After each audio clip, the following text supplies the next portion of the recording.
गुरु शिष्य कहानी। एक बार एक शिष्य ने विनम्रता पूर्वक अपने गुरुजी से पूछा, गुरु जी, कुछ लोग कहते हैं कि जीवन एक संघर्ष है, कुछ अन्य कहते हैं कि जीवन एक खेल है और कुछ जीवन को एक उत्सव की संज्ञा देते हैं। इनमें कौन सही है?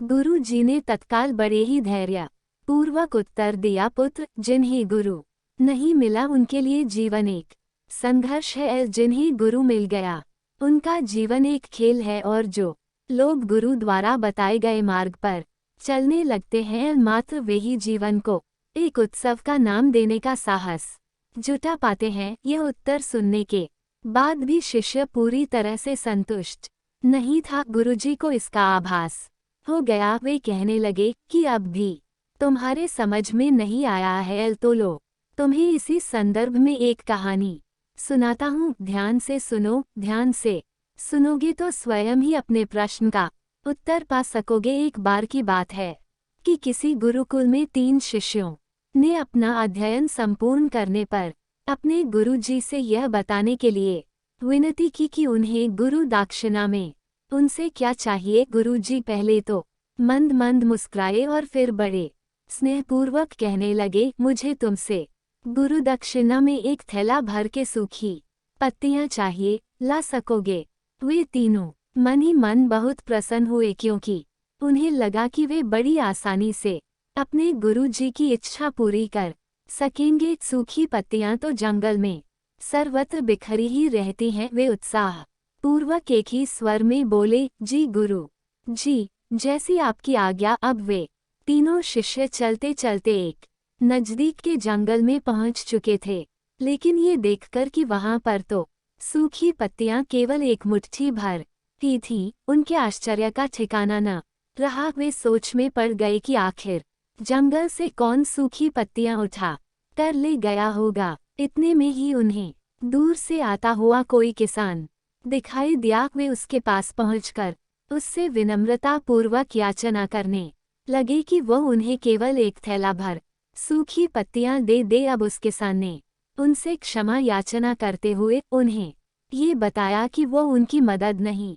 कर सकता, क्योंकि उसने सूखी पत्तियों का ईंधन के रूप में पहले ही उपयोग कर लिया था। अब वे तीनों पास में ही बसे एक गांव की और इस आशा से बढ़ने लगे थे कि हो सकता है वहां उस गांव में उनकी कोई सहायता कर सके।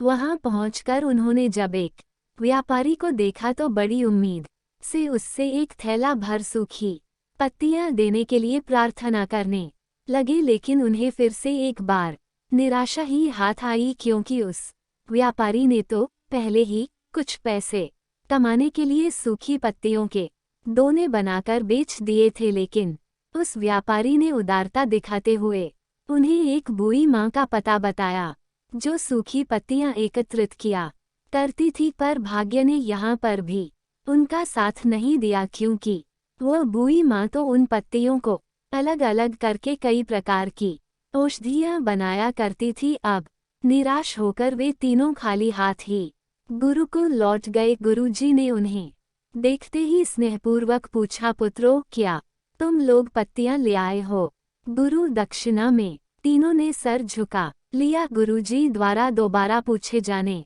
पर उनमें से एक शिष्य कहने लगा, गुरुदेव, हम आपकी इच्छा पूरी नहीं कर पाए। हमने सोचा था कि सूखी पत्तियां तो जंगल में सर्वत्र बिखरी ही रहती होंगी, लेकिन बड़े ही आश्चर्य की बात है कि लोग उनका भी कितनी तरह से उपयोग करते हैं।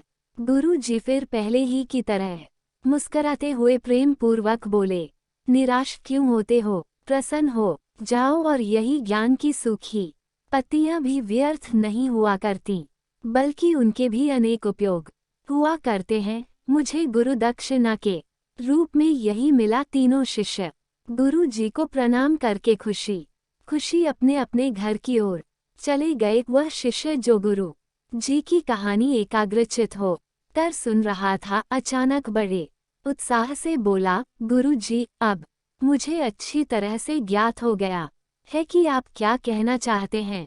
आपका संकेत वस्तुतः इसी ओर है, न कि जब सर्वत्र सुलभ सूखी पत्तियां भी निरर्थक या बेकार नहीं होती हैं तो फिर हम कैसे किसी भी वस्तु या व्यक्ति को छोटा और महत्वहीन मानकर उसका तिरस्कार कर सकते हैं।